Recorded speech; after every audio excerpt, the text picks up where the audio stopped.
Jeremias, capítulo de número 5. Veja se há alguém ao seu lado e aproxime-se para que junto nós possamos ler a palavra de Deus. Graças a Deus. A partir do verso de número 1, meus irmãos, está escrito assim: dai voltas às ruas de Jerusalém, e vede agora, e informai-vos, e buscai pelas suas praças, a ver se achais alguém, ou se há homem que pratique a justiça, ou busque a verdade, e eu lhe perdoarei. E ainda que digam, vive o Senhor, de certo falsamente juram, ah, Senhor, porventura não atentam os teus olhos para a verdade? Feriste-os e não lhes doeu? Consumiste-os e não quiseram receber a correção? Endureceram as suas faces mais do que uma rocha, não quiseram voltar. Eu, porém, disse, deveras, estes são pobres, são loucos, pois não sabem o caminho do Senhor, nem o juízo do seu Deus. Irei aos grandes e falarei com eles, porque eles sabem o caminho do Senhor, o juízo do seu Deus. Mas estes juntamente quebraram o jugo e romperam as ataduras. Por isso, um leão do bosque os feriu, um lobo dos desertos os assolará, um leopardo vigia contra as suas cidades, qualquer que sair delas será despedaçado, porque as suas transgressões se avolumam, multiplicaram-se as suas apostasias. Como vendo isto, te perdoaria? Teus filhos me deixam a mim e juram pelos que não são deuses. Quando os fartei, então adulteram, e em casa de meretrizes se ajuntaram em bandos. Até aqui, meus irmãos, podeis assentar. Graças a Deus. Desocupe vossas mãos e dê uma salva de palma bem alegre para Jesus. Graças a Deus. Aleluia. Glória a Deus. Meus irmãos, eu peço por favor a tua atenção e reverência à palavra do Senhor. Graças a Deus, não é uma palavra gloriosa de Deus sobre a nossa vida, sobre para nós nessa noite, a todos os irmãos, ouvintes da palavra de Deus. Não é uma palavra que fala acerca do juízo de Deus sobre a nação de Jerusalém, sobre o povo de Deus. E quando se fala sobre o juízo de Deus sobre Jerusalém, está falando do juízo de Deus sobre o povo de Deus. E quando se fala em juízo de Deus, nós falamos em acerto de contas, né, da parte de Deus para conosco. Ou seja, Deus vai cobrar algo de nós, como o Senhor aqui, Ele vai manifestar o juízo dele sobre Jerusalém, sobre o povo de Jerusalém. E observa, meus irmãos, que é interessante que a Bíblia fala para nós mais à frente, lá nas cartas, né, no Novo Testamento, a Bíblia diz para nós que o juízo de Deus começará pela casa de Deus. O juízo de Deus começará por nós, que somos o seu povo. Aí a Bíblia diz, se o juízo começa por nós, o que será do ímpio e o que será do pecador? Os irmãos já imaginaram uma situação dessa? Se nós que somos filhos de Deus, o juízo de Deus, a cobrança virá para nós. Imagina para aqueles que estão aí transgredindo, como foi falado aqui nessa noite. Por exemplo, todos aqueles que estão se preparando, todos aqueles que estão se consagrando aos demônios para este tempo agora de carnaval que vai haver, né? Certamente há um grande cuidado, uma grande preparação para essas pessoas, os filhos das trevas, ser usado pelo diabo, né? Há todo um processo, não é de qualquer maneira. E então veja, se o juízo começa por nós, imagina esse povo, como que vai ser? Conhecendo a verdade de Deus, conhecendo as coisas de Deus e brincando, encenando acerca de Cristo, acerca de Deus, como se fossem palhaços, como se fossem objetos, brinquedos, enfim. Então a Bíblia fala para nós, por intermédio do apóstolo São Paulo, que o juízo de Deus, ele virá sobre os filhos da desobediência sem misericórdia. E aqui, meus irmãos, nesse texto que nós acabamos de ler, quando o Senhor ele fala sobre o juízo de Deus que vai ser sobre Jerusalém, por que está falando sobre Jerusalém? Está falando sobre Judá, porque aqui na questão, a nação, o povo de Israel, né, os israelitas em si, né, o povo de Samaria, eles já haviam sido levados cativo pela Síria, né, já estavam presos, haviam sido levados, né, em cativeiro, e agora só restava Judá, né, por intermédio de Jerusalém. Então o Senhor está querendo chamar a atenção do povo dele que está em Jerusalém acerca do que ocorreu, né, com Israel, que aconteceu com Samaria. Então o Senhor está mostrando aqui, dando um exemplo, e para que não viesse a acontecer a mesma coisa com eles. Então veja que Deus, o Senhor, ele não tem prazer que mediante a nossa desobediência nós viemos pagar preço, nós viemos sofrer pelos nossos atos, pelas nossas atitudes, pelos nossos gestos que nós praticamos na terra. Deus ele sabe, como já deixou mencionado pelo próprio Deus, e também nós sabemos que as nossas escolhas na terra, nós não somos obrigados, mas as nossas escolhas traz consequência para a nossa vida. Você pode achar que não, mas todas as escolhas que nós fazemos vai trazer uma consequência para nós.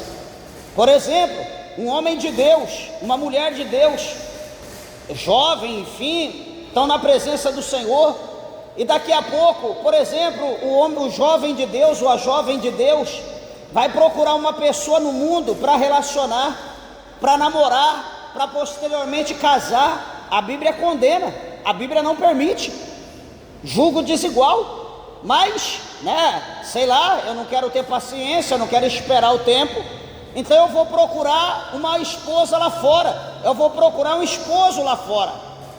Presta bem atenção aqui, vai ter problema? A princípio não, a princípio é a mulher do meu sonho, a princípio é o marido do meu sonho, é a pessoa que eu queria ter, só que peraí, vai chegar um momento, daqui a pouco, mais cedo ou mais tarde, que aquele jugo desigual vai ser uma pedra de tropeço no teu caminho, vai ser uma pedra de tropeço na tua vida. Você pode achar, não pastor, eu vou orar, Deus vai salvar ele, Deus vai salvar ela. Não é assim não, as coisas não funcionam dessa maneira, a Bíblia não mostra que vai ser dessa forma. Então o que tem que acontecer? Tem que ter paciência, orar a Deus e pedir para Deus preparar uma bênção para suprir a minha necessidade como homem, ou a irmã orar, pedir a Deus, para Deus preparar uma bênção para suprir a sua necessidade como mulher. Porque se eu for arrumar alguma coisa lá fora, se eu for sair da vontade de Deus, a princípio vai ser bênção, mas amanhã eu vou arrumar um grande problema, que esse problema vai ser para toda a minha vida. Vai ser um problema para toda a minha vida, eu não tenho como fugir dele, a não ser que a morte separe. Não pastor, mas Deus viu que é jugo desigual. Peraí, mas Deus viu que eu estou sofrendo. Não, mas eu recebi uma promessa que Deus vai preparar um melhor, Deus vai preparar uma melhor. É promessa do diabo, Deus não fala isso, a Bíblia, isso é contra a palavra de Deus. O casamento é um só, a esposa é uma só, o esposo é um só. Se não deu certo, pastor, eu vou separar, então separe, mas viva só, se castre, porque se você casar de novo, você vai para o inferno. Agora, por que a situação? Porque eu não tive paciência, eu não soube esperar no tempo de Deus. Eu peguei o caminho que não era o caminho do Senhor. Então vai vir uma consequência. Foi Deus que preparou essa consequência, não fui eu. Por quê? Porque eu não tive paciência. Eu não fui orientado por Deus, mas eu deixei abrir mão. Poderíamos dar muitos exemplos, mas as nossas escolhas vai trazer reações para nós. Quando nós escolhemos algo da vontade de Deus, vai trazer também para nós reações boas, benefícios, glória, honra, exaltação. Mas quando nós escolhemos caminho que não é da vontade de Deus, quando nós praticamos atitude, vai ser contra a nossa carne, e vai nos machucar, vai nos sangrar, e só vai haver um culpado. E o culpado, você olha no espelho e você vai ver quem é o culpado. Entra sozinho lá no teu banheiro, vai lá no teu armário, abre lá a porta, olha no vidro, no espelho, e aí você vai ver quem é o culpado da situação que você está vivendo. Quem é? Eu mesmo, você mesmo, nós mesmos, porque a escolha foi nossa. O Senhor, aqui no capítulo 5, no versículo 1, veja, esse versículo tem uma profundidade tão grande, que quando nós lemos ele aqui, Jeremias capítulo 5, verso 1, o Senhor Deus fala para Jeremias. Talvez você leu e não prestou atenção. Olha o verso 1 do capítulo 5. O Senhor fala para Jeremias bem assim: olha, Jeremias, dai voltas às ruas de Jerusalém. Dai volta é o que? Passeia, anda pelas ruas. Imagina, presta para você entender. Imagina o Senhor manifesta para você à noite, meu irmão, minha irmã, e diz: minha serva, meu servo, ó, de manhã cedo ou à noite, você dá a volta pelas ruas de Uruaçu, começa a passear pelas ruas, anda rua por rua, e começa nessa andança. E vede agora, observa nesse exato momento, e você me informa se há alguém, se há uma pessoa que está buscando, que está clamando a Deus, alguma pessoa que pratique justiça, ou que busque a verdade, para que eu possa perdoar esse povo. O Senhor fala para Jeremias procurar uma única pessoa, pelas ruas da cidade, pelas praças da cidade, procure se há um homem, veja se há uma mulher, veja se há um jovem, veja se há um levita, veja se há um sacerdote, se há, o Senhor fala, veja se há uma única pessoa.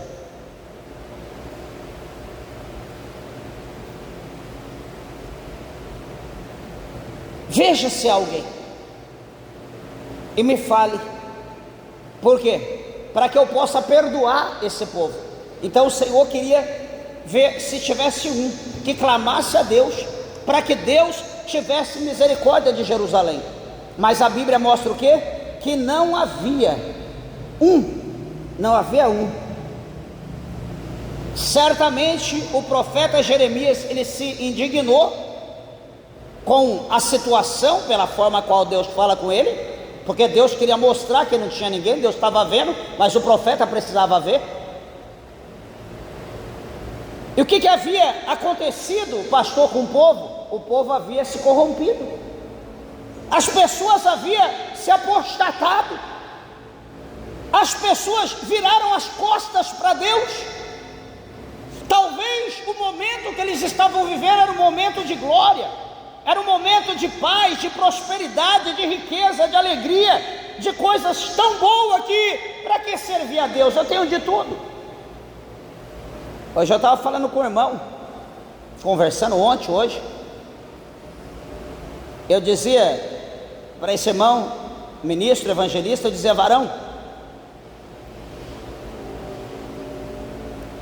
a situação está tão complexa no mundo, que poucas são as pessoas que estão servindo a Deus para morar no céu. Nós estamos servindo a Deus, a maioria de nós estamos servindo a Deus por causa da bênção, por causa do milagre, por causa da vitória. Igreja, Deus conhece o nosso coração, Deus conhece o nosso propósito, Deus sabe por que nós viemos aqui, Deus sabe se nós veio aqui para adorar, Deus sabe se nós veio aqui para aprender. Eu não sei, eu estou vendo todo mundo aqui, então talvez todo mundo veio para adorar, veio para aprender, veio para glorificar Deus, veio para ajudar a obra, veio para fazer alguma coisa para alguém. Mas Deus sabe o coração, se a gente veio aqui só para buscar, se a gente veio aqui só para receber, se a gente veio aqui só para tomar posse. Deus, Ele sabe, Ele conhece o nosso coração, a gente não engana Deus. Então, veja, eu dizia para esse varão, eu falei, todo mundo está preocupado com o material, com as coisas da terra, mas a Bíblia mostra para nós que as bênçãos do Senhor, elas perseguirão os fiéis na terra. Nós vamos só servir a Deus, nós vamos adorar a Deus com humildade, com amor, com perseverança, com mansidão, com temperança, produzindo os frutos do Espírito. Vamos servir a Deus sendo exemplo. E eu dizia para ele que as bênçãos do Senhor estão no nosso caminho. Uma bênção está aqui, nós vamos tomar posse, vamos continuar andando, a outra bênção está aqui, nós vamos tomar posse, vamos continuando, a outra bênção está ali, nós vamos tomar posse. Não que nós vamos pedir, não que nós vamos exigir. Por quê? Porque Deus, Ele sabe o que cada um de nós merecemos, o que cada um de nós desejamos. Deus sabe. Antes de nós abrir a nossa boca para falar, Deus, Ele já sabe o que nós precisamos. Deus sabe. Só que o que acontece? Uma palavra imperativa para nós, que essa palavra tem que estar na nossa mente. Acho que já falei isso aqui um tempo atrás. Tem que estar na nossa mente, no nosso coração todo dia. E qual é a palavra? Mateus capítulo 6, verso 33. E o que está escrito lá? Buscai primeiramente o reino de Deus e a sua justiça, e todas as outras demais coisas vos serão acrescentadas. O reino de Deus precisa ser prioridade na nossa vida. Pastor, mas eu preciso de um sapato novo. Deus sabe que você precisa de um sapato novo. Busque a Deus, faça a vontade de Deus com sinceridade. Deus vai te conceder 1, 2, 3 pares ou mais. Eu lembro uma ocasião lá em São Paulo, estava num processo terrível. Não pensa você que todo mundo que mora em São Paulo, na capital, é rico, não. Ai. Morava em São Paulo e trabalhando, fazendo a obra, a loucura, um processo terrível para conseguir as coisas, para comprar alguma coisa. Era só faltar virar no avesso para poder se manter. Mesmo assim ainda tinha dificuldade, até para comer. E chegou um dia, tem um cunhado, ele trabalhava, toda a vida trabalhou em loja de sapato, lá no centro de São Paulo. E chegou um determinado dia, né, na prova, um tempo antes da gente vir para cá, e Deus usou a vida dele. E ele, pastor, eu trouxe aqui um sapato, não sei o que, vê se te serve. Está trocando um mostruário lá, e eu ganhei, não sei o que, varão do céu. Não, pode olhar, foi ver meu número, igual uma luva. Falei, meu Deus do céu. Não, tô outro.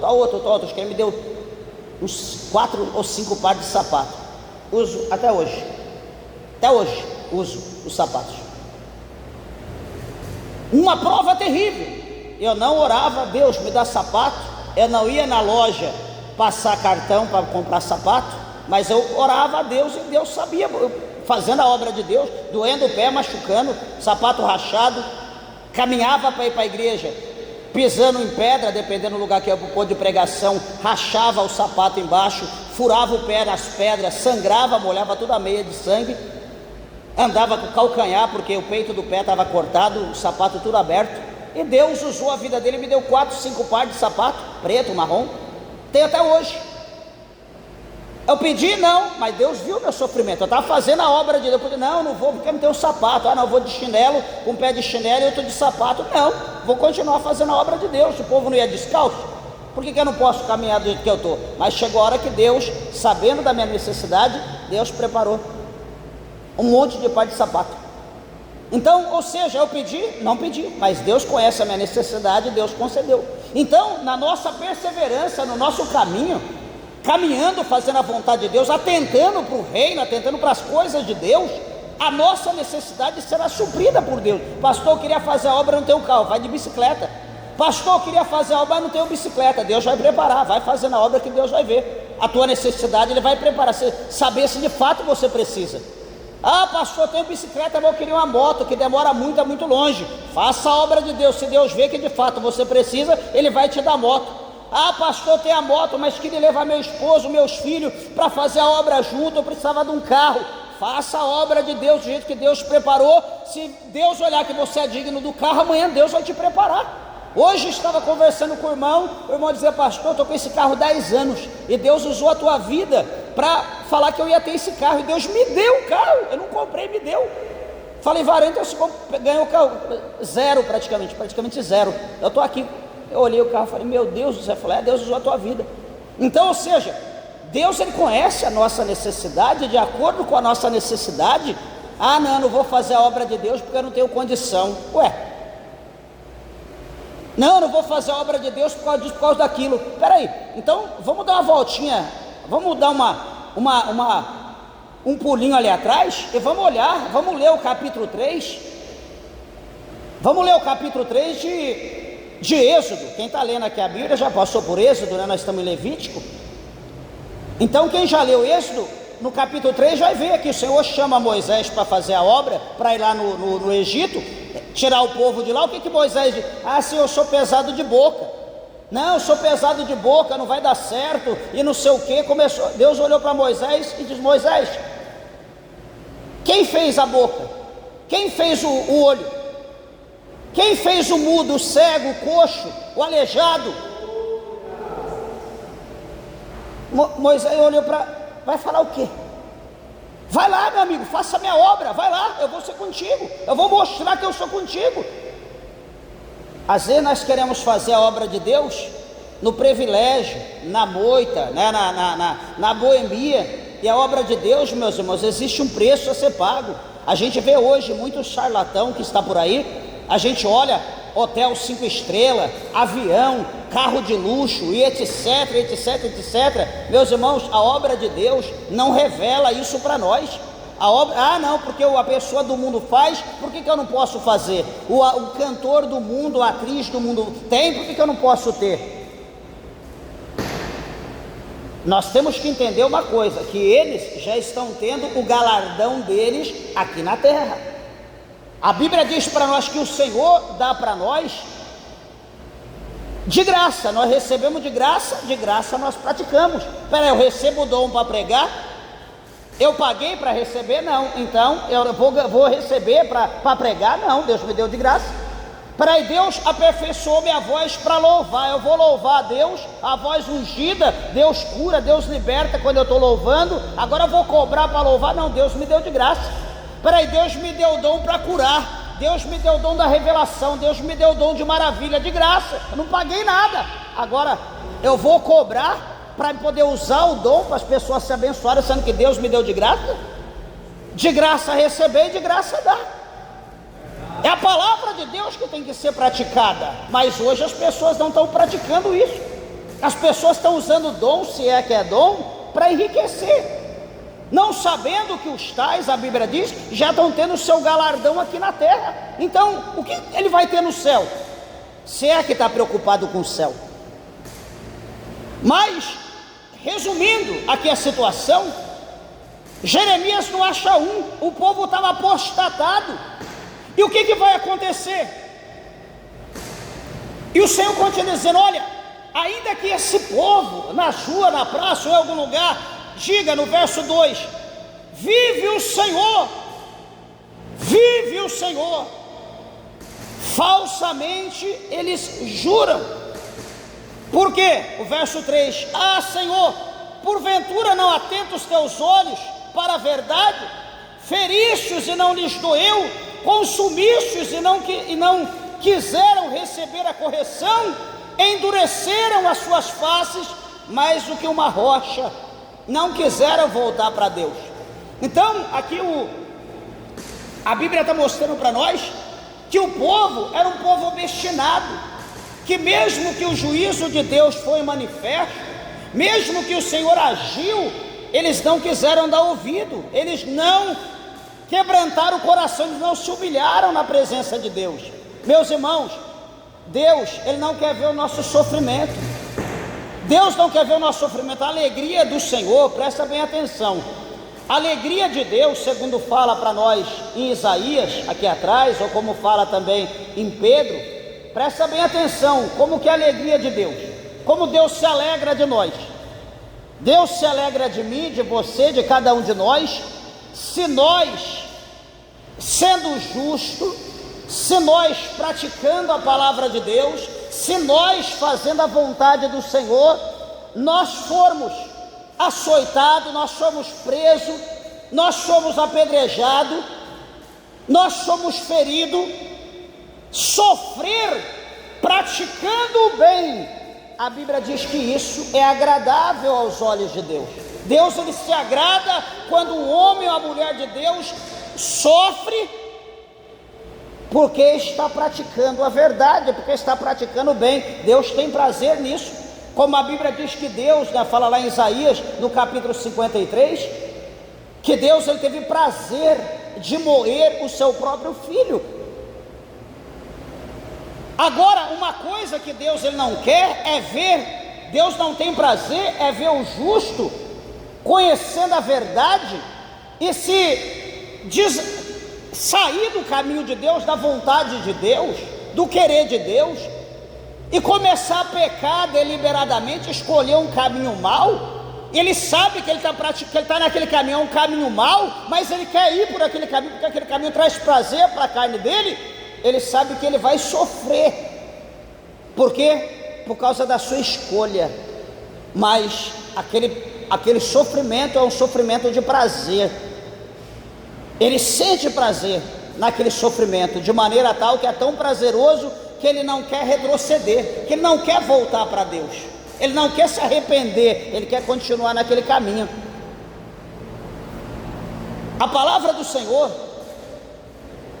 nos mostra aqui, no verso de número 7 desse capítulo 5, como que o Senhor mostra aqui, que vendo, Deus fala que está vendo o que o povo estava fazendo. Como que Deus, vendo a atitude, a ação daquele povo, Deus os perdoaria? Sabe como Deus perdoa, meus irmãos? Deus, Ele perdoa quando Ele vê que a gente erra. Todos nós somos, sempre eu digo isso, que nós somos propensos a errar. Não existe ninguém perfeito, porque se nós fôssemos perfeitos, o Senhor já tinha nos arrebatado. Então todos nós estamos propensos a errar, a tropeçar. Mas o que Deus quer ver? Ele quer ver que quando nós tropeçar, que nós erramos, a gente cair de joelho, se humilhar na presença dele e pedir perdão, se humilhar, chorar e ter nojo, se arrepender daquilo que nós praticamos e dizer: Senhor, eu não vou praticar mais.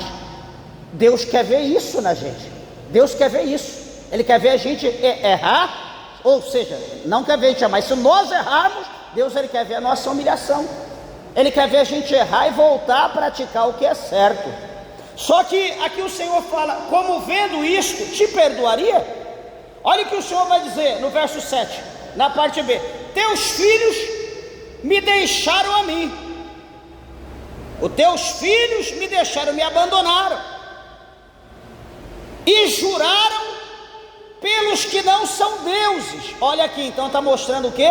Que o povo virou as costas para Deus e foi jurar, foi fazer voto para outros deuses que não eram deuses.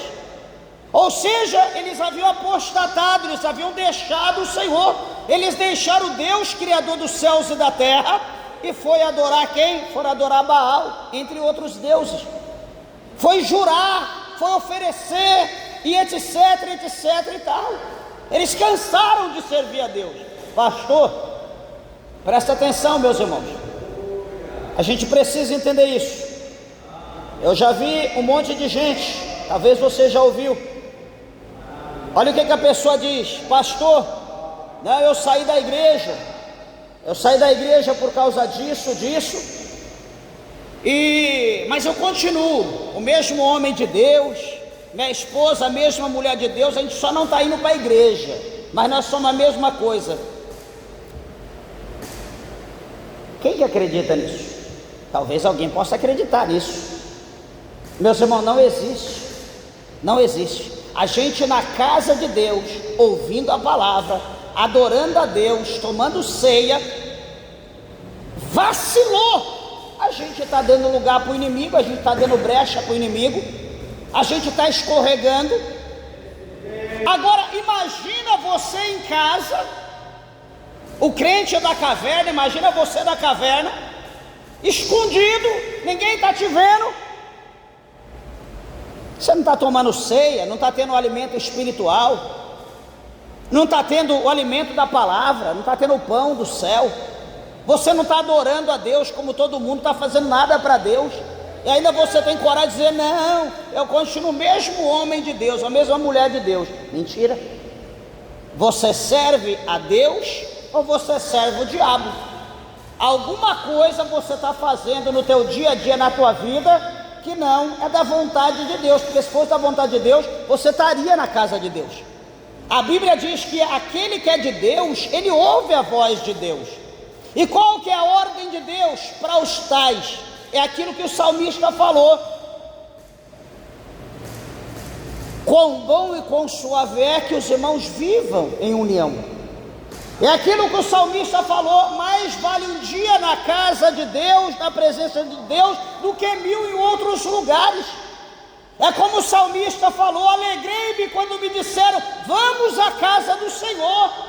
Agora eu estou vivendo a mesma doutrina, sou o mesmo homem de Deus, a mesma mulher de Deus, não louvo, não adoro a Deus, não tomo ceia, não ouço pregação, não faço nada que Deus quer que eu faça, e eu estou em casa, eu estou servindo a Deus, não estou pecando, não estou errando. Ué, se a gente acreditar nisso, nós vamos fazer igual Asaf, no Salmo 73, nós vamos colocar nossa santidade, a nossa obediência em xeque contra Deus. Espera aí, Deus, olha lá, não está indo na igreja, não está dando dízimo, não está tomando ceia, não está santificando, não está fazendo nada que a Bíblia manda, e está santo, olha lá, está uma bênção, está sentindo a presença de Deus. Mas que Deus é esse?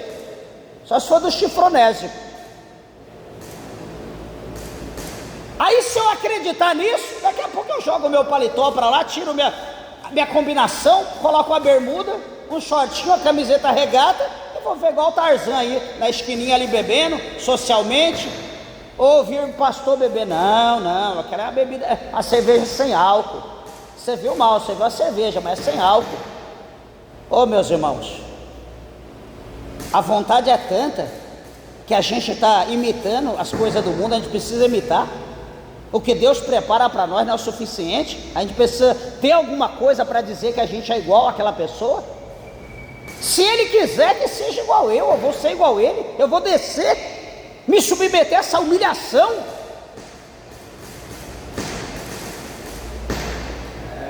Veja, teus filhos me deixam a mim e juram pelos que não são deuses. Quando os fartei, é que o Senhor fala, quando os fartei, ou seja, quando eu os abençoei, quando eu, Deus, dei abundância a eles, quando Deus abriu os céus e derramou a bênção, então, o que eles fizeram por gratidão, pelas bênçãos de Deus? Então, adulteraram, e em casa de meretrizes, se ajuntaram em bando. Sabe quando Deus dá a bênção para a pessoa não paga o voto, a pessoa não dá uma oferta alçada, a pessoa não dá o dízimo, ele olha para tudo aquilo e diz: o quê? Já, quer ver?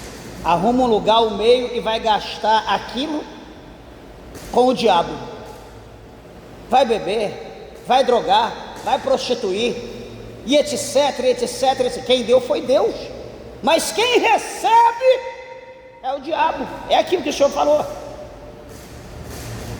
quando os farteis, então adulteraram, e em casa de meretrizes se juntaram em bando, foram prostituir. Aqui está falando literalmente, não é da adoração a Deus estranho não, prostituição literalmente. Há situação de servir outro Deus, mas aqui é o pecado da carne, a carnalidade. Ao verso 8, como cavalos bem fartos, levantam-se pela manhã, rinchando cada um a mulher do seu próximo. Olha a situação, colocando-se como um cavalo que está no cio, atrás de uma fêmea, de uma égua. Os irmãos sabem como que é a situação, alguém já ouviu como que é? Cavalo quebra a cerca, briga com o outro, come, morde, mas ele quer encontrar a fêmea. E aqui mostra que os homens, então, cada um rinchando, como cavalo, procurando a mulher do outro. Está falando literalmente. Aí o Senhor faz uma pergunta com esse acontecimento, com essa cena. Veja a bondade de Deus e a traição do povo. Aí o Senhor pergunta no capítulo 9: deixaria eu, ao Senhor pergunta para Jeremias: Jeremias, deixaria eu de castigar por estas coisas, diz o Senhor, ou não se vingaria a minha alma de uma nação como essa? É como você abençoa o teu filho, dá alguma coisa, porque quer ver o bem, quer ver o teu filho prosperar, abre uma poupança para ele fazer uma faculdade, para ele ser alguém, ele vai subtraindo, quando chega a época da faculdade, o infeliz consumiu todo o dinheiro que você depositou, que você confiou, ele arrumou um jeito, começou a subtrair, e quando chega a hora de precisar, cadê o dinheiro? Você confiou algo de responsabilidade tua na mão da pessoa, a pessoa vendeu para satisfazer a sua carne, ou enfim, e quando você precisa,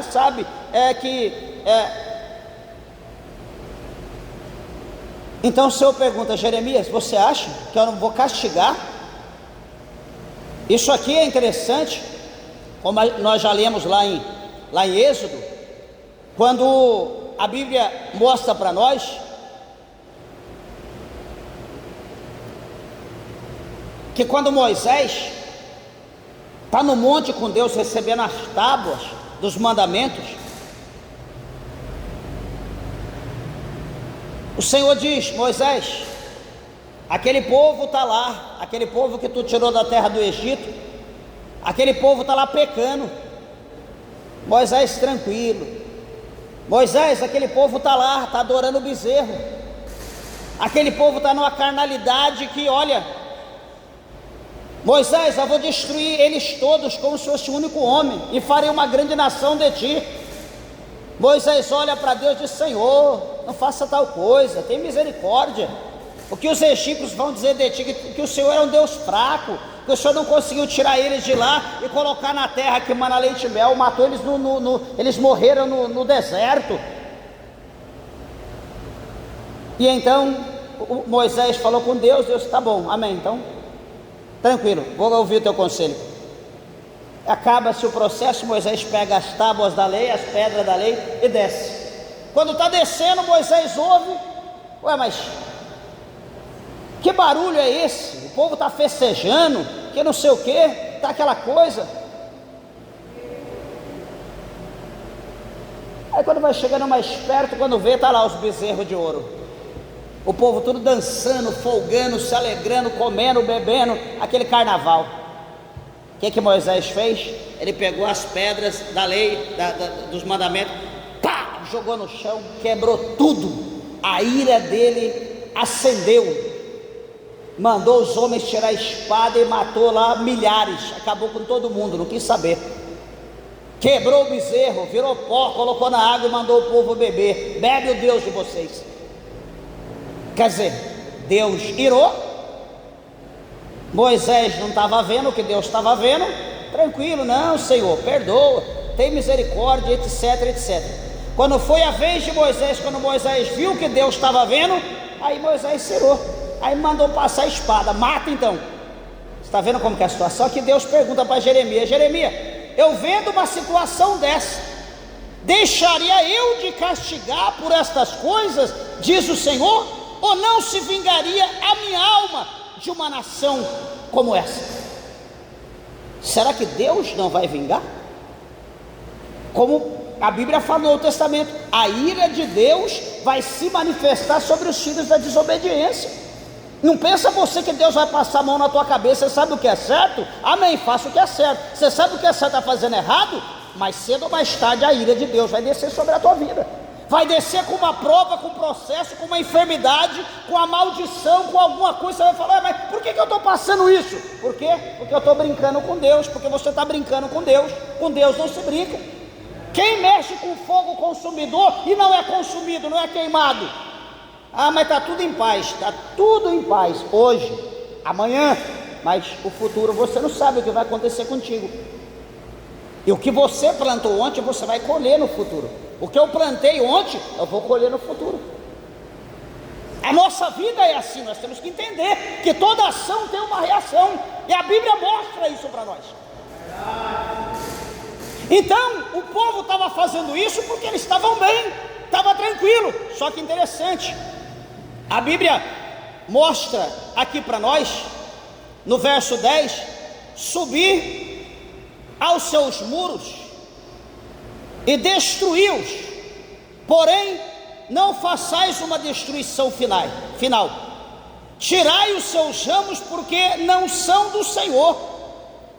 Aqui o Senhor está mostrando nesse verso 10 que eles vão ser saqueados, falando de muro, que o muro vai subir, que eles vão ser tirados, o galho vai ser tirado. Por quê? Porque eles não são de Deus, eles não são do Senhor.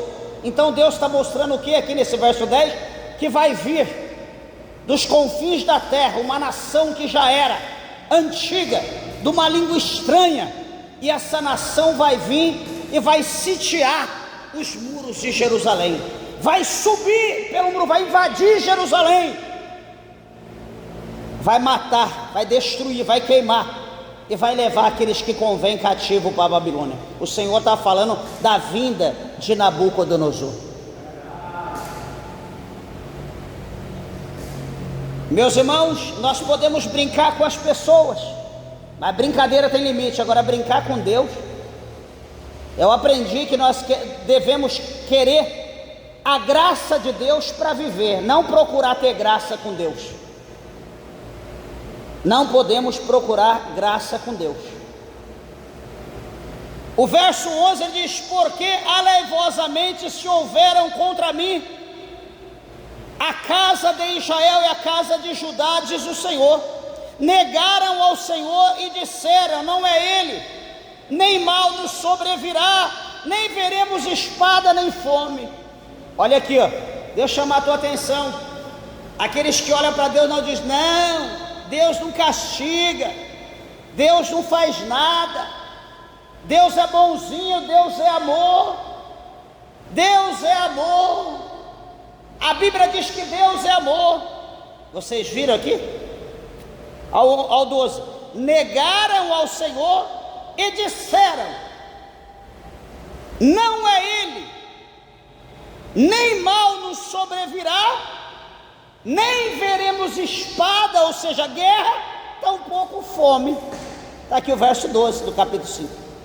Quer dizer, nós estamos aqui por conta da carne, estamos fartos, mas deixa Deus para lá. Deus é nosso amigo, Deus é nosso aliado. Ele prepara, tudo isso aqui é a preparação de Deus. Não vai ter inimigo, não vai ter guerra, não vai ter peste, tampouco fome. Nós estamos no paraíso, e dá-lhe carne. É isso aí, está todo mundo pensando isso essa semana. A carnalidade está aí, está aprontando tudo. Todo mundo vai virar no avesso, e que consuma um outro mesmo. Então o Senhor, Ele explica detalhadamente. E detalhe, meus irmãos, que além dele falar do povo de uma forma geral, ele vai falar também daqueles que são os porta-vozes de Deus na terra. É que eu digo para a igreja, eu nunca vi, já falei esses tempos atrás, que eu nunca vi uma época aonde, presta atenção que eu vou dizer, você vai concordar comigo, quer dizer, suponho, eu nunca vi uma época aonde as pessoas não oram como tem que orar, as pessoas não se consagram como tem que se consagrar, as pessoas não jejuam como tem que jejuar, as pessoas não estão fazendo a obra de Deus como tem que fazer, as pessoas não estão santificando como tem que santificar, estão por conta da carne. E nunca se viu tanto profeta e profetiza como está tendo hoje. Aonde você vai, receba, toma, pega, e vai daqui, vai dali, rola, é coisa de se estranhar.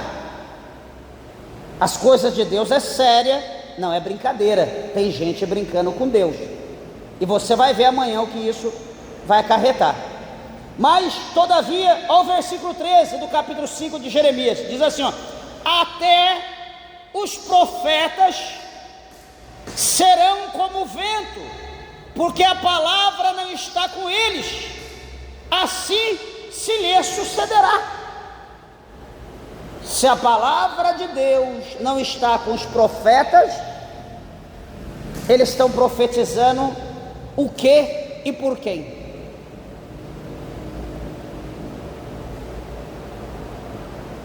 Se o Senhor que a palavra não está com eles, então eles estão profetizando o que e quem está usando eles?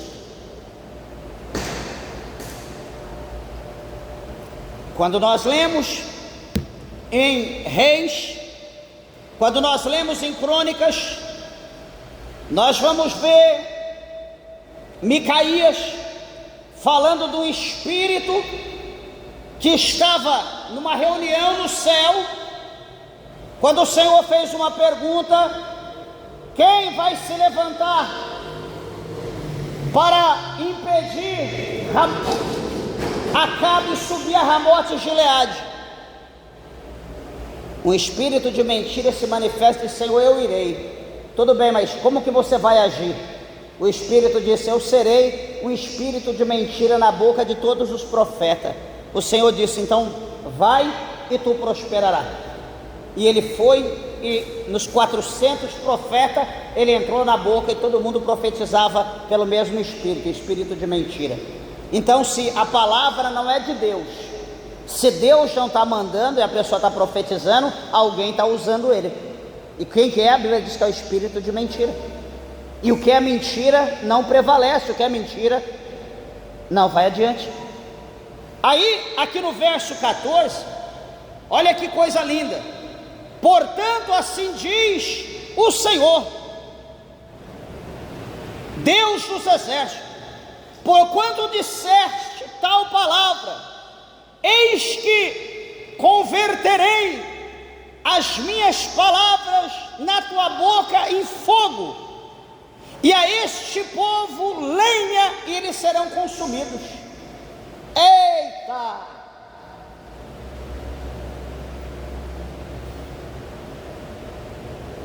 A palavra ia sair como fogo da boca do profeta, ele ia abrir a boca, e aqueles que ouvissem ia ser como lenha. O que acontece quando o fogo pega na lenha? Pega fogo, queima, vira pó. Então o Senhor está dizendo o que? Que ia haver posteriormente uma destruição em massa, por causa da desobediência daquele povo. Eles seriam consumidos, ou seja, seriam destruídos. Mas, meus irmãos, o Senhor fala de novo, como ele falou no 10, aqui no verso de número 15: eis que trarei sobre vós uma nação de longe, ó casa de Israel, diz o Senhor. É uma nação robusta, é uma nação antiquíssima, uma nação cuja língua ignorarás, e não entenderás o que ela falar. A sua aljava é como uma sepultura aberta, todos eles são poderosos. E ele inclui: e comerão a tua cega e o teu pão, que os teus filhos e tuas filhas haviam de comer. Comerão as tuas ovelhas e as tuas vacas, comerão a tua vide e a tua figueira, as tuas cidades fortificadas em que confiava. Abatê-las-ão a espada, Contudo, ainda naqueles dias, diz o Senhor, não farei de vós uma destruição final. Meus irmãos, é interessante aqui essa palavra, porque o Senhor mostra que quando o Senhor levantasse, ele está falando uma nação antiquíssima, com língua diferente, o Senhor está falando da Babilônia, né? Aqui não está literalmente dizendo, mas a Babilônia que ia se levantar por intermédio de Nabucodonosor. Ele viria com todo o seu poder, com todo o seu exército contra Jerusalém, e Deus não ia ter misericórdia. Veja que aqui a Bíblia está dizendo que tudo o que eles tinham iam ser consumido. A Babilônia viria como uma praga enviada por Deus para destruir, para acabar tudo aquilo que o povo tinha. Por quê? Por causa da apostasia deles. A vaca ia ser levada embora, os cavalos iam ser levados embora, as ovelhas iam ser levadas embora, tudo que eles plantavam, as vides, as figueiras, a cidade fortificada, tudo que eles fizeram ia ser minado, ia ser destruído. De maneira que mais à frente o Senhor vai mostrar que depois que Nabucodonosor levou o povo aqui em questão cativo, né, os que foram levados, os que foram mortos, o pouquinho que ficou, os mais miseráveis, né, que não era nada, e o resto foi colocado fogo.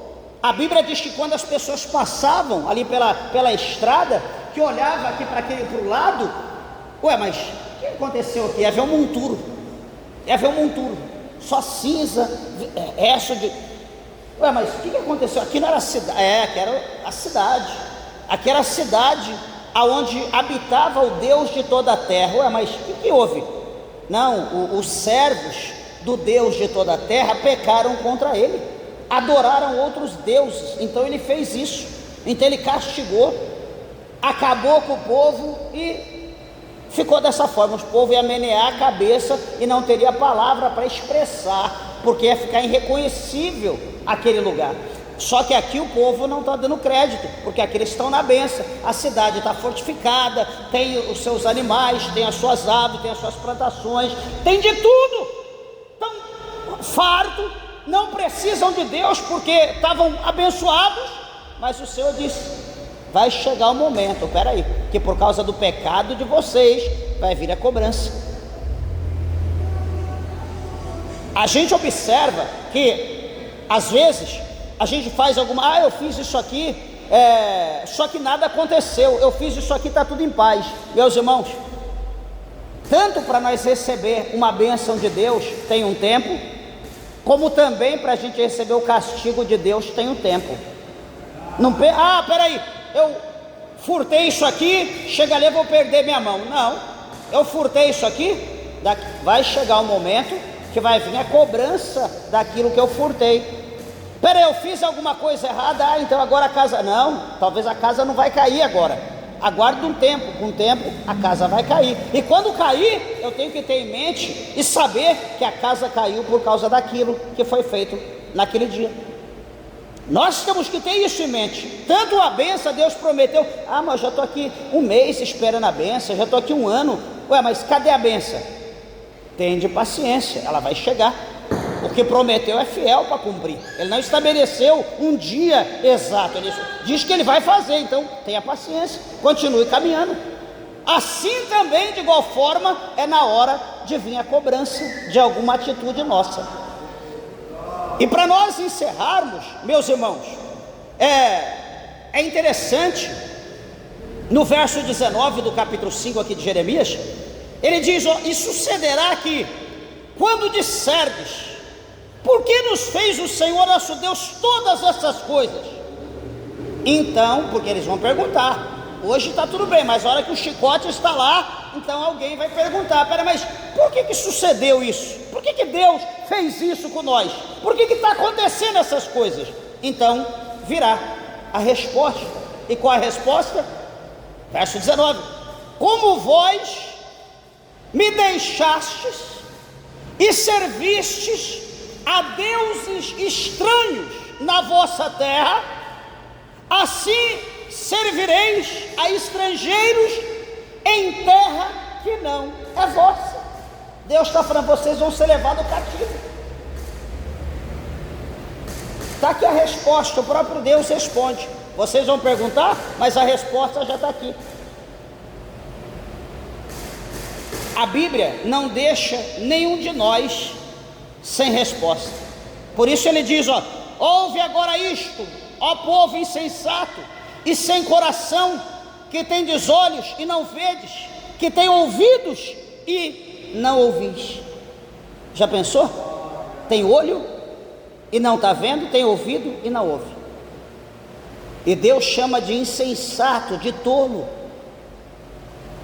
E ele diz, porventura não me temereis a mim, diz o Senhor? Não temereis diante de mim, que pus areia por limite ao mar, por ordenança eterna, que ele não ultrapassará? Ainda que se levantem as suas ondas, não prevalecerão, ainda que bramem, não a transpassarão.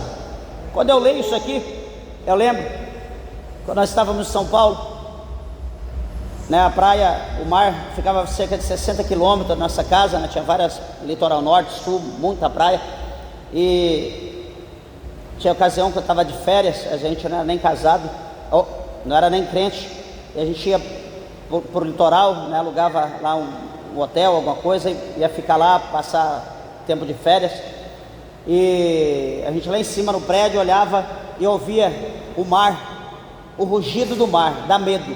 Aquele tempo escuro, azul escuro, e o mar rugia, as ondas, o mar, aquele barulho que era estremecedor. E aí a gente lê aqui o verso de número 22, que ele vai rugir, mas ele não vai ultrapassar. A areia está ali como um sinal, como ali um sensor, um sinal vermelho. Ele pode vir até ali, bate até ali, a espuma corre ali na areia, mas ele não pode passar dali. Ele vem, a onda vem alta, quebra ali e volta de novo, mas não vai passar. Deus colocou o limite, está aqui, tem um limite, tem uma lei, e o mar obedece, ele não passa dali, ele ruge, se levanta, mas ele tem que quebrar ali, porque Deus estabeleceu o limite para ele. Aí Deus estabelece o limite para mim, para você, para nós, está aqui. E o que acontece com nós? O que Deus fala com nós? Verso 25: as vossas iniquidades, o que é iniquidade? Pecado. As vossas iniquidades desviam estas coisas, e os vossos pecados apartam de vós o bem. Tudo aquilo que é bom se distancia de nós por causa dos nossos pecados, por causa do pecado desse povo. Mas eu encerro o verso 30, que ele diz, eu pergunto para os irmãos se isso aqui está longe de nós ou não. Olha o verso 30, diz assim: coisas espantosas e horrendas se anda fazendo na terra. Isso aqui o Senhor falava nos dias de Jeremias, que coisas espantosas, coisas horrendas se anda fazendo na terra. Isso naquele tempo. Aí eu pergunto para a igreja, e hoje? Será que só foi nos dias de Jeremias que coisas espantosas e horrendas estavam sendo feitas? Hoje as igrejas se preparando para desfilar no carnaval, para evangelizar certamente o diabo, porque nunca ouvi falar que alguém no carnaval, cara cheia, droga, bebida, vai querer saber de Deus, vai lá zombar de Deus, de um Cristo lá esfarrapado, lutando com o cão, com o diabo, sendo humilhado. É isso que você vai ver lá. As igrejas estão se preparando para estar lá na carne. E eu pergunto, Deus vai estar lá? Certamente não. O único Deus que vai estar lá é o Deus daquele povo, o diabo, e toda a legião do inferno.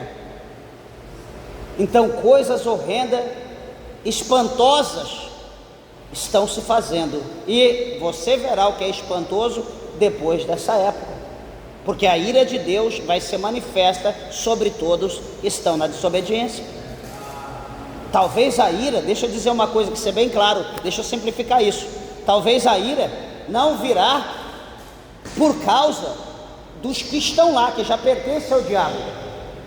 Imagino eu, penso assim, creio, né? Não é que é regra, que está escrito aqui, mas eu vejo dessa maneira, que provavelmente a ira de Deus virá posteriormente por causa da igreja, que diz, a igreja, se de ser homem, mulher de Deus, pastor, e estão lá, vai estar lá em cima dos carros, vendo a carnalidade exposta, mulher nua, homem nu, todo tipo de pecaminosidade, e vai estar lá o povo de Deus no meio.